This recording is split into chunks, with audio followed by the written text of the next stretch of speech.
Welcome to Comedy by Indie Drop-In. Each week we feature an episode from the best independent creators. Hit subscribe for more great comedy content. If you would like to support Indie Drop-In and get these episodes ad-free, check out our Patreon at the bottom of the show notes. Today's episode is from Doing It Wrong. Don't forget to check out the show notes for links to subscribe and follow on social media. Enjoy the show. Begin.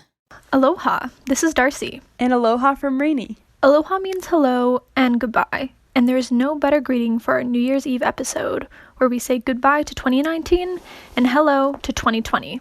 This episode, we're going to take you through the trials, tribulations, and ultimately sheer confusion of our respective New Year's Eves. Then we're going to talk about resolutions and what we want to leave behind in 2019. We recorded this episode on January 1st and 2nd, but it's now April, and some things didn't age well. At one point, Darcy said, I think 2020 is going to be a great year. So yeah, my tarot cards were wrong, clearly, and I put the wrong crystals into my bath. And after getting through the Australian fires, an orbiting asteroid, and the disappearance of our only hope for a female presidential candidate, we are now knee-deep in a global pandemic. So a disclosure before we begin the episode. How did our New Year's Eve nights hold up? So, the most important thing I've done throughout this quarantine is watch the iconic film He's Just Not That Into You. And as usual, Jennifer Aniston, Bradley Cooper, and Scarlett Johansson have helped me with important emotional work, such as realizing that my New Year's Eve love interest was actually and unfortunately not that into me.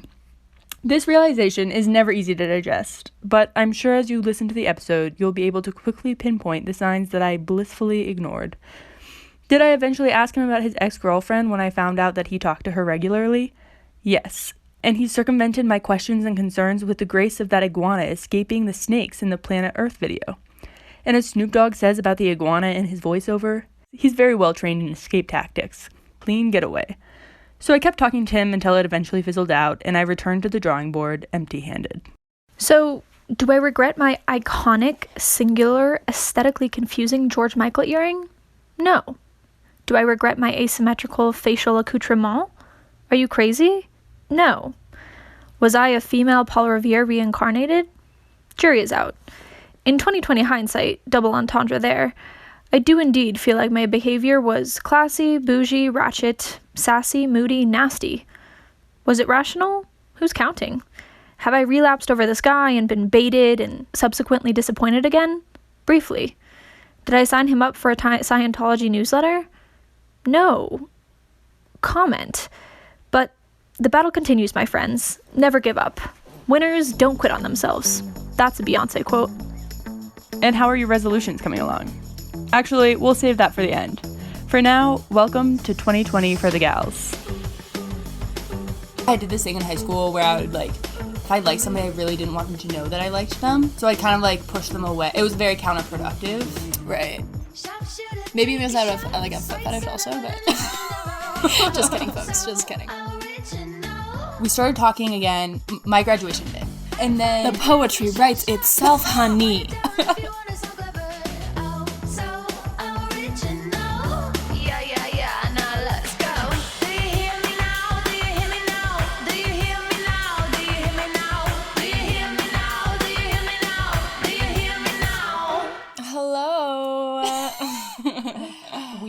Yeah, so Rainey opened the door, and she was wearing a straight summer outfit. Okay, it is honestly the 1st of January, and I was I'm wallowing in just deep sadness, hungover, and something just came to an end in my life that was it's the first breakup bad for me. So yeah, Rainey opened the door, and I was oh, so you're definitely wearing shorts, a crop top, and a crop jacket. And I was just oh, is there a summer party going on? It is 20 degrees. It was amazing. So, that's where I'm starting right now, and I'm just, kind of inspired by the fact that you are just, trying to outsmart the seasons. Yeah, I'm actually boycotting winter. I don't... By letting it affect you more. Right, by wearing fewer clothes all the time, and therefore being freezing all the time. Winter as an institution. Winter. Anti-establishment winter.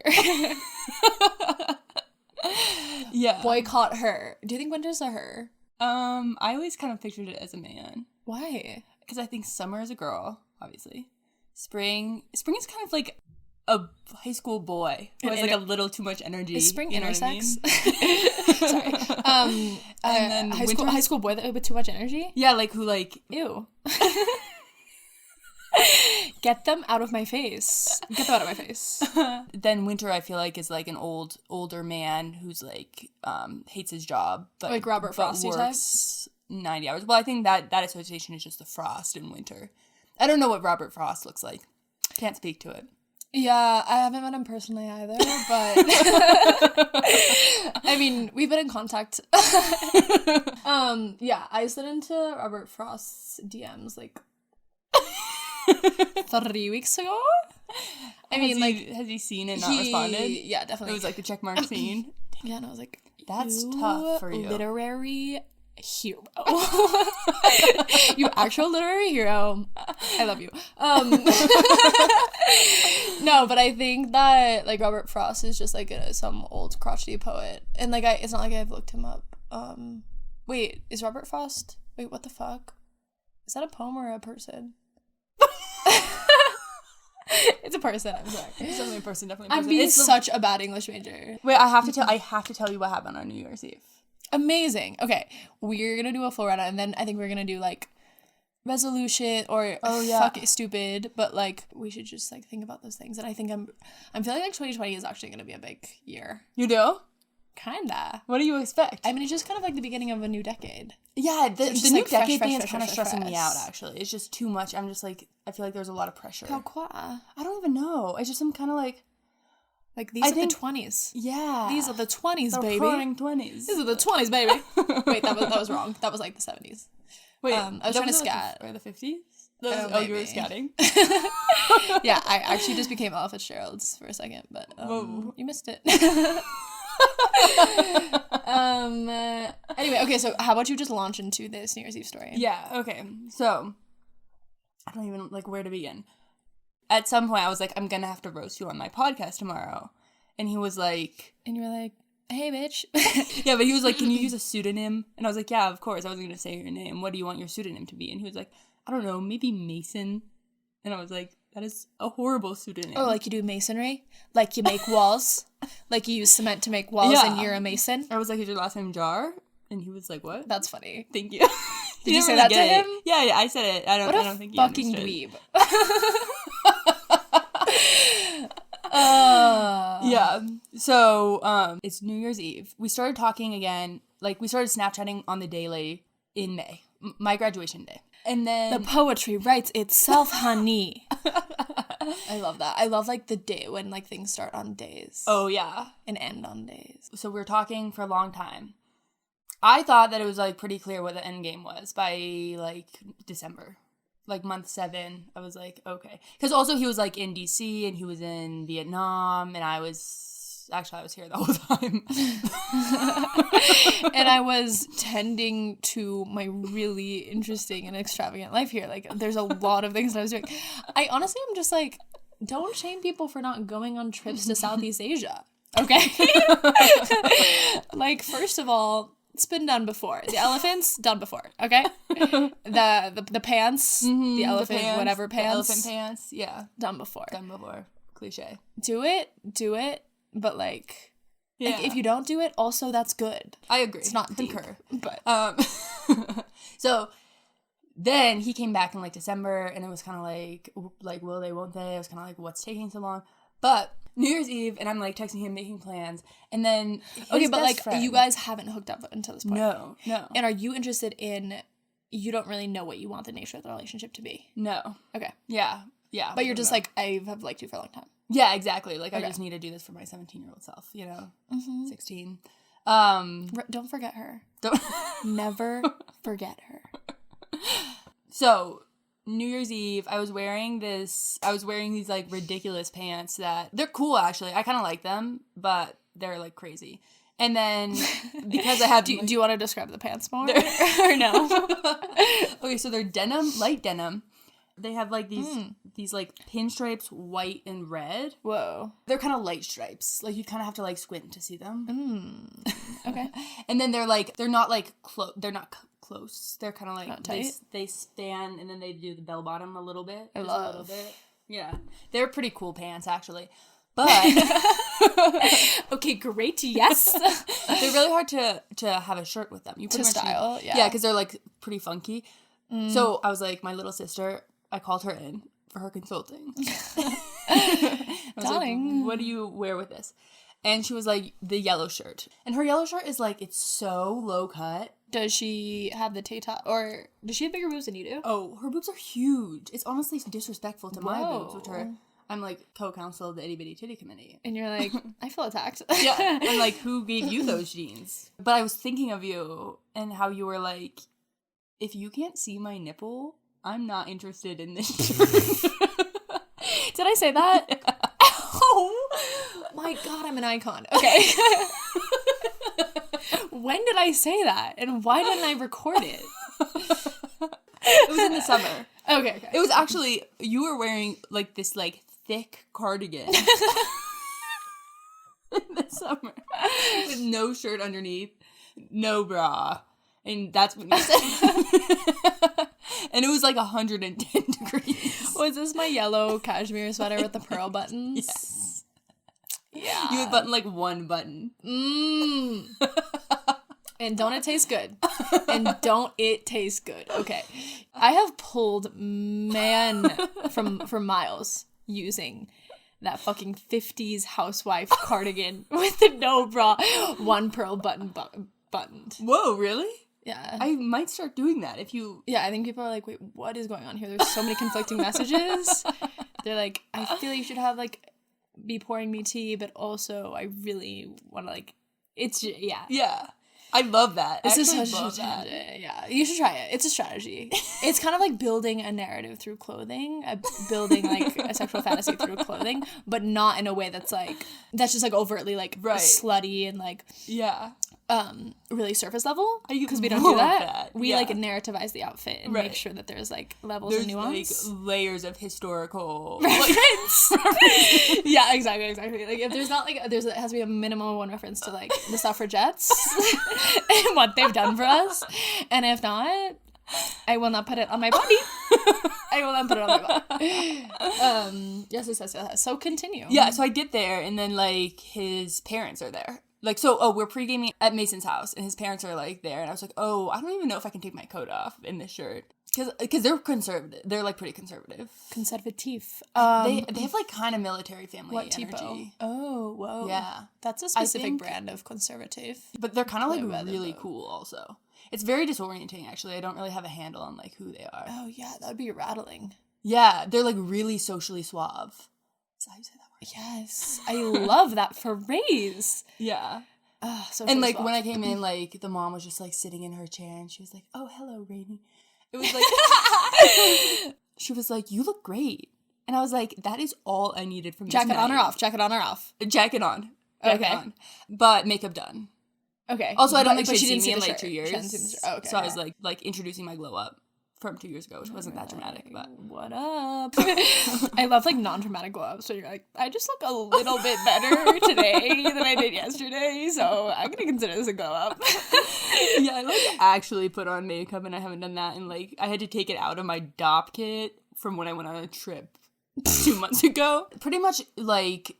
I just feel like having the mom of the guy you're interested in compliment you on how you look is, like, pinnacle serotonin. Such a W. Yeah. Yeah. Like, I was like, I can go home. Like, that was all I needed, honestly. I'm just gonna call it a year. I'm just gonna wrap this one up. But then these three Maternal girls rolled up. affirmation. Yeah. Yeah. Okay. These three girls come, and they're, like, super cool and fun. And I was like, okay. Didn't know them. They're like, Who is this squatty squad? yeah, they're so fun. But one of those girls was like, have you ever had a New Year's kiss? Mason was like, I had one last year, but I'm not going to have one this year unless you kiss me, Hannah. And I was like, whoa, wait. Oh. Should I leave? Like, so we go to this bar, then somebody, like, literally pours beer on top of my head. Like, just so much. And I was just like, what? So then I had to go to the bathroom. That's the worst. Yeah. I was like, oh. Were you having a good hair day or bad hair day? Good hair day. Good hair day. Motherfucker. Yeah. I mean, it really just got on my face. It actually didn't get on my hair, but it was like, oh, and you're like, I put full on makeup. face. Yeah, I put on makeup. So I was like, I'm out. I'm going to the bathroom. Just like disappear. So Mason texts me and is like, where are you? And then I made a joke about like, I was like, I have to like wash this beer off my face. And then he was like, at home or here? Or like, are you going home? And I was like, yeah, LOL. Only my home sink can do this job or something like that. And then I came back and he was like, oh, I thought you went home. And I was like, what? You're like, were you not going to like fight for me to stay out? Yeah. When people don't fight for me, it's hard. Yeah. And then I'm like, wait, no, I can't expect that. Yeah. Exactly. So then now it's 11:50. So we do the countdown. And then at midnight, he kisses me on the cheek. And then he kisses the other girl on the cheek. And I was like, what? And then I was just like, wait, what? To him. And then I kissed him. And then we started, like, hooking up after that, kind of, like, in the bar. This is the most confusing series of events. Did he not know? That's what I was confused about. Like, did he actually not know that you were interested? Like, you guys have been talking for, what, 7 months? Yeah. And we're at a New Year's Eve bar. Oh, my God. This is, like, whack as hell. Okay. That... Oh. And then you were like... And I don't really want to be the one to make the first move in case it's like I'm reading it wrong. But I'm pretty sure I'm not. Like, he invited me over to his when his parents weren't home for a drink. So I'm kind of like, was I misreading that? Like, some boys are just like, I think really, really, really scared to make the first move. I don't know. Yeah. I don't know. I feel like what I've been learning is that, like, men are just, like, generally cowards. They're super cowardly, and I think they, like, worry about a lot of stuff and, like, are not able to articulate it. And, like, also I think, like, rejection or not, that's, like, a very intimidating thought. Then we go to this, like, other lame punch bowl social. I was like, well, who the fuck took us here? Yeah, I mean, Punch Bowl Social Club, like, let me tell you about that for a second. Like, what I'm going to say is that I went to probably a 10th grade birthday party. Right, that's exactly what I associate with Punch Bowl Social. It's like 8th to 9th grade. Yeah, like, oh, this is cool. Like, it's like up and coming, like little social, like, you can do like bowling, but you can get like soda because you can't drink it. And it has like a cool interior and it feels like hipster and edgy. Yeah. When really you're just like, oh, we're just bowling. Yeah. We're just like bowling and doing the same bullshit. But yeah. So you went there? Yeah. Was it packed? Did you have to get a ticket to go there? No, it wasn't packed. It was like half empty. It's so confusing. This whole situation is confusing. Another thing that was really weird and honestly probably a red flag was apparently, I think he invited his ex-girlfriend. He invited her out, but she didn't come? Yeah. I was like, whoa, did you invite her? That's weird. Like, then we're really not on the same page here. So do you think are you just gonna be like, hey, I just want to like check in. Like, are we on the same page here? I think I probably should. Just about, because I don't think it has to be a big deal. You're right. Because, like, they broke up a while ago, and it's just kind of like, are you thinking about her still? Like, are you trying to invite her to... Yeah, I don't know. Do you think I should? Yeah. Yeah. I don't want to be too dramatic or too demanding, you know? I know, but the annoying part is I think we've, like... I was talking to some of my college friends, and at one point I was like, this is before that I had experienced the situation that I just went through, but I was like, the chill girl is actually decidedly anti-feminist. Like, playing the chill girl. Whoa. Like, the chill girl as a concept. I love that. Anti-feminist. Yeah. Because, like, for some reason we convince ourselves that, like, being chill is... And, like, really, like, being like, oh, you're gonna... Like, it doesn't matter, like, whatever you want. Like, is super desirable. Yeah. But actually, it's funny that you said dramatic and, like, demanding. Yeah. It's like, I just don't think it's too demanding to, like, want clarification. Yeah. And, like, I don't think it's being dramatic to be like, I just want to know what your intentions are here. And if they're not the same, then let me move on. Yeah. Or we can continue being friends, whatever. Yeah. Have you. But I'm so sick of, like, chill can be part of your personality puzzle. My friend's mama has this company called Person Puzzle, and it's about finding the pieces of yourself. That's cute. Yeah, but I don't know a girl who does not get sucked into that. Yeah, the chill girl trope, because that being an important thing to be. I've lost relationships based on being like, Oh, where are we? That question. That Yes. question Yes. makes or breaks it. Yes. But my mom was like, the answer is there. And then if you ask the question, you just get the answer as opposed to not knowing the answer. Easier said than done. Yeah, so much easier. Because then it's like, am I just going to be like single until I find like a respectful man? Yeah. wait. Yes, that's exactly what's gonna happen. But I mean, that doesn't mean you can't have like fun sex. I don't know. Yeah. But also, it's like how it also is just like so depends on your relationship with that and how it makes you feel. Mm-hmm. Like one of my friends has a lot of casual fun sex, and I think it was good for a while. But then she was like, this is a mechanism I use to find validation, and it actually just is not making me feel that good about myself. And she was like, yeah, I think I keep like hooking up with people and like expecting them to fall in love with me in a night. And then she was like, yeah, I think I just like can't keep expecting that. I was like, yeah, because generally like if you go home with someone that you don't really know, like it's sort of like a contract of, okay, this is a casual thing. We're not going to speak after this. Yeah. To me, those intentions are pretty clear.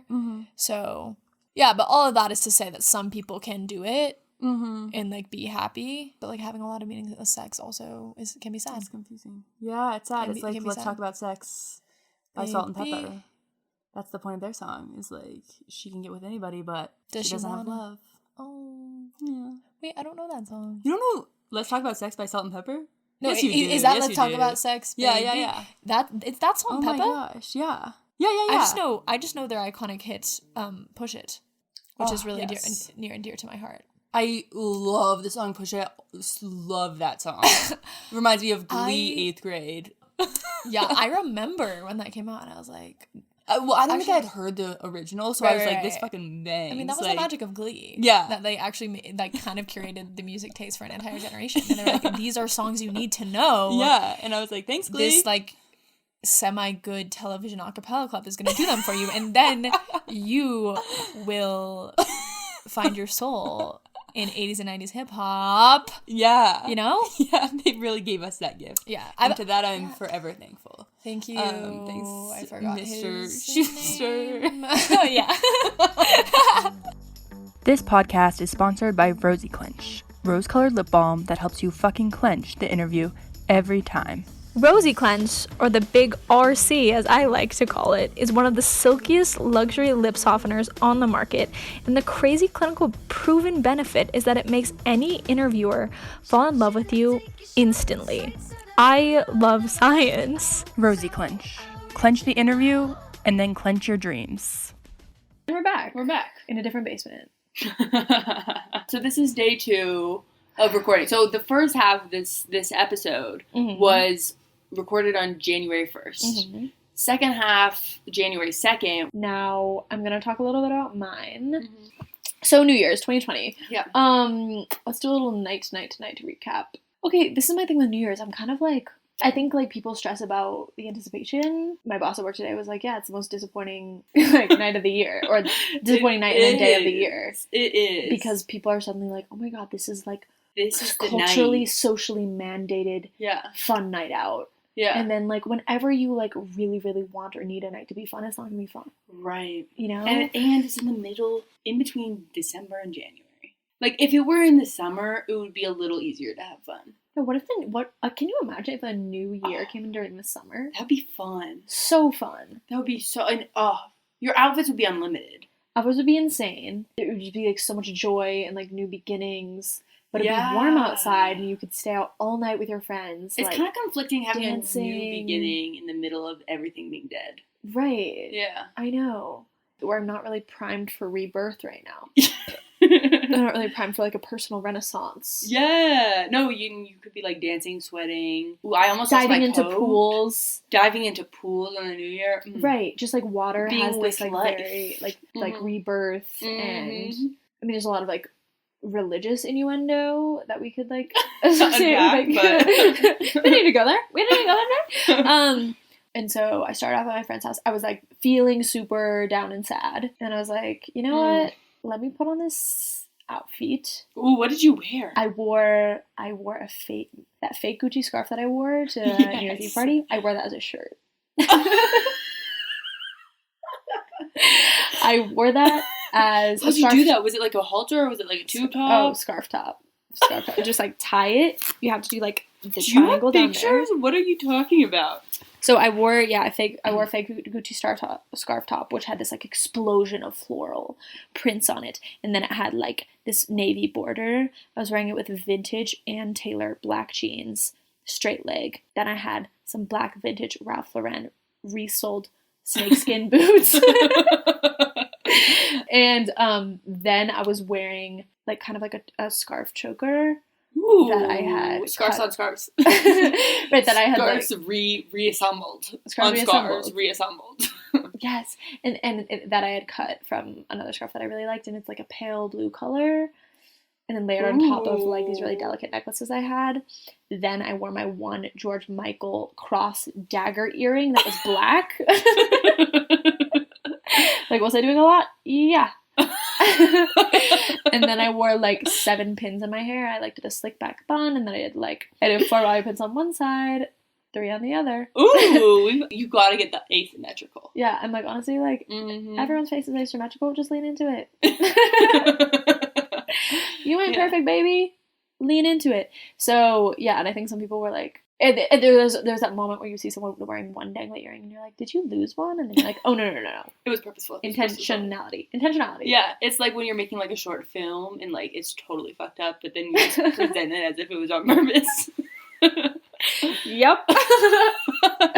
Been there, done that. Yeah, and been like, this is actually art. Mistakes are art. Like life is just full of mistakes, and it's art. That's really deep. And then I was wearing this long vintage coat that used to be my grandfather's. Ooh. Blue. Deep navy blue. Yeah. Almost floor length. Wool. Oh, I love that. I was also wearing a floor length coat.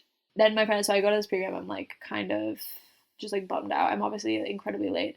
And I get there and my friend's like, yeah, we're going to my brother's apartment where another pregame is happening. And I was like, okay. Walk in there, no one. We're supposed to take off our shoes. I don't. And then, this is New Year's Eve. Are you really messing up my outfit in this way? Yeah, it's actually just don't insult me in that way. Like, and I was seeing like so many like no-show socks on the floor, and I was like, this is American for you. I was like, I cannot you followed the rules. Cannot be on this vibe of the no-show socks.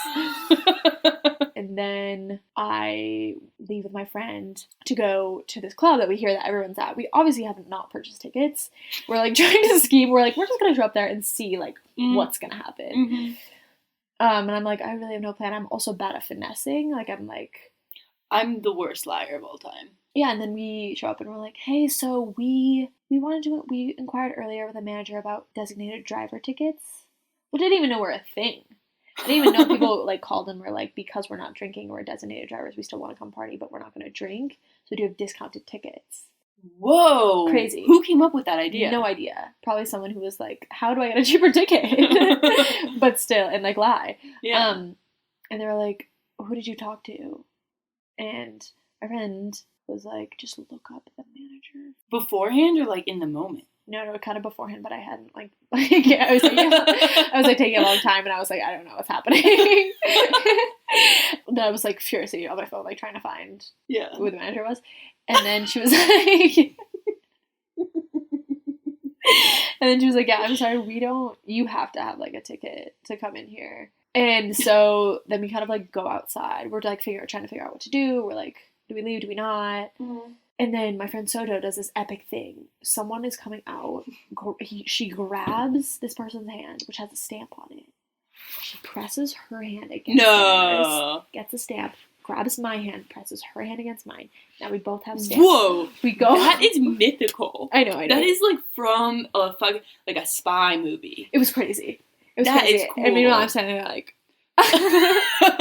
like mouth open. I'm like Michael from Mary Poppins, and she's like, close your mouth, don't look like a codfish. And I'm just like standing there like and Soto's just like in full action mode. Like I feel like I'm in a James Bond film briefly. Yeah. And then this is the kicker. We go around, there's like a little back patio way. We just like go through the gate leading up to, because people are like coming out through the back way or the back patio. We walk up the stairs. There's obviously like a bouncer, like a guy there. And then we were like, can we get in this way? And he was like, oh, no, sorry. Like, you have to go around through the front where we just were. And then Sojo was like, but what if we were already in? And we like flash our hands. And he's like, oh, yeah, totally fine. What? Yeah. Wow. So yeah, we just kind of like, and I was like, yes, I got my New Year's kiss.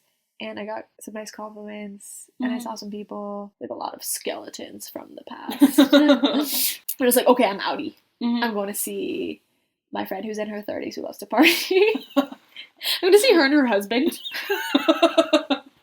Actually. No, she's actually the shit. She is my ride or die. Yeah, she's awesome. She has 2 kids and is like, she's a lover of dance and jubilation. Late night jubilation. So, yeah, definitely she's just someone I want on my team. Yeah. I love friends over 30. Yeah. As a 22-year-old, like, friends over 30, and, like, that's honestly all I want. She rocks. Yeah. And I'm like, I have an adult friend. This is really special. Yeah, so I danced briefly with her, like, and we're just, like, kind of, like, scheming, like, do we go to this house, or do we not go to this house, where I definitely know I'm going to see the person that I said that I wasn't going to see anymore. The day before. The literal day before. And she's like, yeah, let's go. I was like, oh, yeah, let's definitely go. And I was like dancing and doing my thing, like pulling some of those dance moves out of the hat, in like a casual way though. Yeah. Because you're not like performing on a stage that you created. I mean, it was fully a performance, but I had to make it look natural, organic. Organic. I'm like, this is just a Whole Foods eggplant. It's organic. And so and then I'm like, yeah, I'm just gonna leave and not say goodbye. Yeah, I'm just gonna leave and not say goodbye. And then I had this incredible exit where like my long coat was like draped off of my shoulders. You're just truly in an American Girl novel, like the Revolutionary War. I was like, call me Paul Revere. But so I felt very powerful in that moment, and it was also hard. That's what I did. What time did you leave? My friends called the Uber, and I was like, oh, I gotta go. Destiny calls. Oh, GG. And the rest of this evening will not be spent here. So what time was this? What time in the morning? 2:30. 2:30? And did you just go 2:30. home? I went to my friend's apartment, and then I passed out on the couch. Nice. Yeah, Wait, your friend has an apartment? Julia. She's older. Yeah. 8 year older. She's in an apartment? Let that sink in for a second. Yeah, I need to go look at some listings and just see what no, kind you of real don't. estate. It's okay. We're in no position financially to support ourselves. So it was sort of like I went through like all these phases of my. Well, it actually was just like 2 phases. It was like high school and then college. Well, actually, high school and then post college. I love when worlds collide, and you're like, it's kind of disorienting. Actually, it's kind of like that episode where like the Sweet Life on Deck of Wizards of Waverly Place with Hannah Montana. Do you remember that episode? Ooh, too much. Yeah. That's how I feel when my high school friends meet my college friends. I'm like, whoa. You're like, London Tipton, what are you doing here? Like, the screen can't handle this much star power. Right, but I think in my mind I was like, look how far my wingspan is. Do with that metaphor what you will, but look how far my wingspan is. Then I woke up and obviously was really sad. So that was my New Year's, and I think my takeaway from that is expectations can ruin things. A lot of things. Yeah. But especially nights. Oh. So like go into the night with low expectations and then be like, wow, I had a great time. And I was kind of like, and that's the New Year's, I was like so terrified of what might happen. And then I was like, oh, hold up. Yeah. This was good. Yeah. This was good and successful. And I actually, like, during the night, as I left, I was like, yes. And then in the morning, I was like, obviously sad, but, I feel like it's like, you got that was the come down. It was the come down. I mean, also just being hungover on 5 hours of sleep is like never that fun. Right. Yeah, it's just like kind of tough fundamental. Yeah, but I feel like also it's like usually when you have so many expectations and concerns, it's like it's usually not going to be the extreme in either direction, you know? Yeah. Yeah. So that, I think that brings us to, are there goals? Yeah, like what is 2020? Do you have goal priorities? is to like be on time. I love that. Yeah. It's like small but and hard. Yeah, it actually has been my resolution / goal every year for the last like 10 years. Oh, okay. But we're really serious about it this year. I mean, I also struggle from chronic tardiness. So I see and hear you. What about you? What's your goal? I think we should go to Tardies Anonymous. I honestly, does that exist? Because I need that. No, I made it up right now. I would be late to that though. I know, but that's actually such a fun idea for a sketch. Like actually having Tardies Anonymous and like knowing like people just like the room being empty for like half an hour in the meeting time. People would just start trickling in, and then they would have like a call in for like every time someone showed up late and be like, "Hi, Craig, like you're 45 minutes late." And then, like, Craig would sit down. So it's just, like, acknowledgement, but not shaming necessarily. Because, like, you're all complicit. Yeah. Well, you know, at my high school, it was, like, the first period was an assembly. So the whole school was there. And if you were late, you had to be like, I apologize to the community for being late. Mm-hmm. So it's kind of like that. Yeah. but in a real life situation where like, I did do a lot of times. It is added. My thing is, like, I actually don't know how long 5 minutes is. I think 5 minutes is such a long time. And it's not. Right, it actually is about how you conceptualize time. Yeah. Yeah, not to get deep, but... Time is a social construct. Not to get metaphysical, but... Wait, so what's your goal?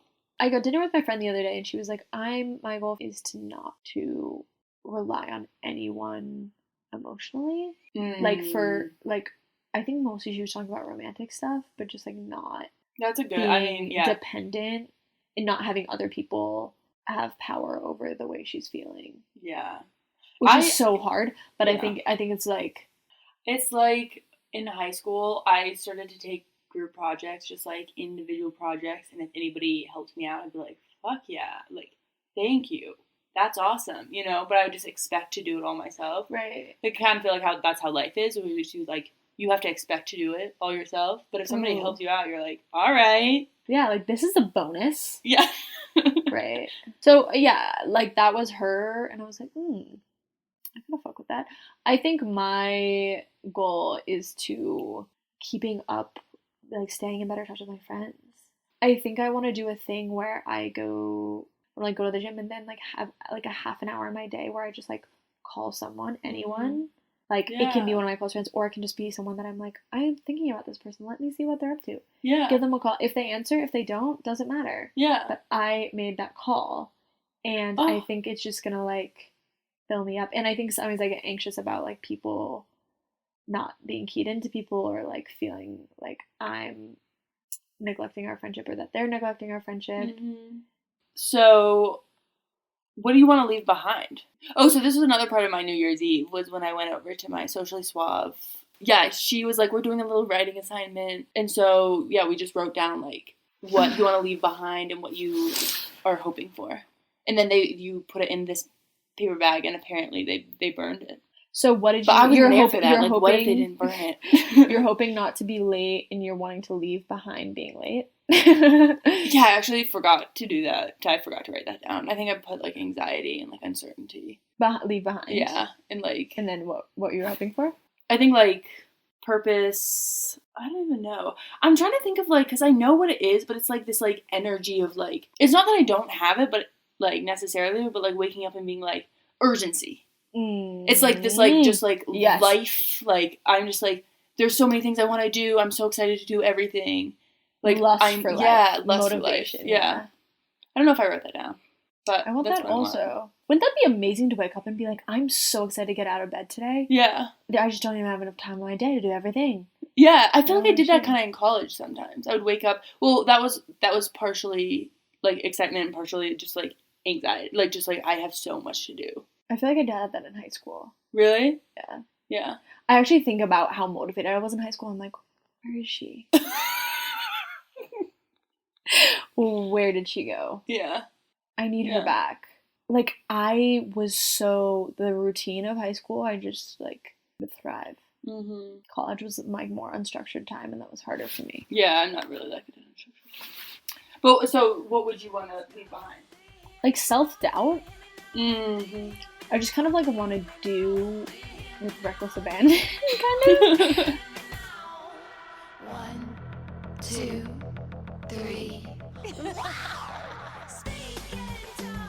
Of course, in 2020 hindsight, copyright Darcy knew writer in the beginning of this podcast, it's obvious that Mason Jar and I were not on the same page. But in the moment, with all the mixed signals and projections and confusion inherent with New Year's Eve, it's harder to tell. And in such an ambiguous situation, sometimes you have to make small leaps of faith and see how they work out. It's like the book I didn't read, Designing Your Life, which I'm pretty sure is about trying things with the information you have. It might not be the right answer, but you might as well test it out, get more information, and then make another decision accordingly. All within the bounds of consent, obviously. What's become clear to me is that in order to deal with hurt, I tend to use provocation as a coping mechanism. And even though I felt empowered for a matter of hours on New Year's Eve, the hurt remained. If the provocateur inside of me is irrefutable, maybe I should work on provoking myself to complete my projects and be the person that people call when they have a revelation. The larger question that remains is this: how does one successfully move on, especially given our current circumstances? My New Year's resolution to be on time has been going extraordinarily. Actually, I just have nowhere to be amidst this pandemic, so I am everywhere 100% on time. With regards to crippling self-doubt and living with reckless abandon, the latter has been postponed and the former is very much still in business. Quarantine has been highly conducive to staying in touch with people, and I'll say it, I may be a proponent of Zoom bangers after this is over. They're weirdly so intimate. If you're wondering if you should pick up that phone and dial, do it.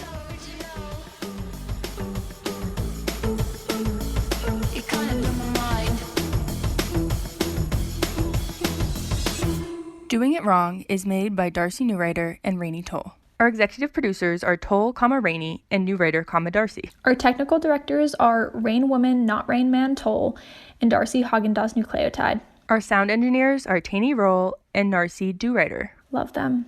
Special thanks to our writers, Darce, new at writing Newwriter, and Rainey has written some essays before Toll. And our editors, D. Newwriter at kentdenver.org and Rainey Toll at scienceandtech.org, who have put in many hours into this production. We source our contemporary philosophy from Darcy D. Sorrento Nucleotide and Rainito, descendant of the Toll family that owns Toll & Toll. Our intern is May Toll. And we receive begrudged, second-rate freelance creative consulting from Luke Newwriter. Our custodians are Raindog Let's Get Through This Fog and D. Nunu 22 This Is Not About You. Please reach out to our large team if you're interested in contributing or being a guest on our show. Every inquiry must begin with to whomst it may concern, or it won't be processed. Our outreach managers and also our contact emails are darcynewwriter@gmail.com and rainytoll@hotmail.com. Our cover art is by Maddie Haynes. Check her out at maddiehaines.com. Peace and blessings. Please check our next episode and text your friend this episode link right now. Thanks again for listening to Comedy by Indie Drop-In. If you would like your show featured, reach out to us at Indie Drop-In on all social media or go to indiedropin.com. See you next time. Cloud is powering tomorrow's transformative missions. Federal agencies are partnering with SAIC to help them meet these critical moments, where bold moves require confident blueprints, where you can accelerate transformation through consistency, where you can innovate forward and never look back. SAIC quickly and securely migrates large-scale workloads to the cloud with the confidence you need to assure your mission. Learn more at saic.com/cloud. Emma, my back is killing me. Can you help? Yep, been doing some research. Great, it hurts right here. You need lumbar support. Safa mattresses have advanced spinal zone technology. I was hoping for a massage. Safa is a better solution, Dan. Their mattresses have the chiropractic seal of approval, according to my research. How about a Safa and a massage? Get $200 off your purchase of $1,000 or more at safa.com/200.